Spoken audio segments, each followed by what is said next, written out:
Welcome to Guide Guru. We hope this video helps.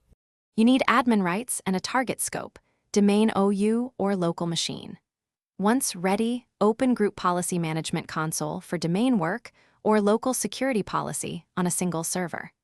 This method uses the user rights assignment for system shutdown.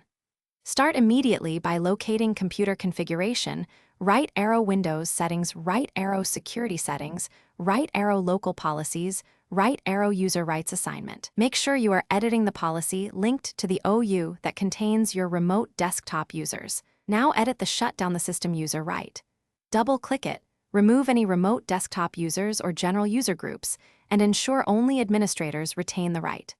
Once done, link the GPO to the OU containing your RDS servers or session host servers. If using local policy, change the local assignment on each server.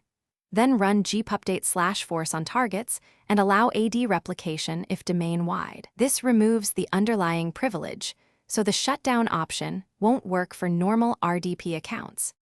Finally, sign in via RDP with a standard user and confirm the shutdown option is disabled or fails.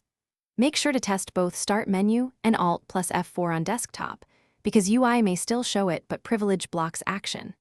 If it fails, run gpresult/r and verify the applied policy. Use sessedit or gpupdate/force to refresh. Troubleshoot by checking GPO precedents and loopback processing, local policy overrides, or any scripts that reassign C shutdown privilege. Fix those and reapply the policy. Thanks for watching. Consider subscribing if we helped you today.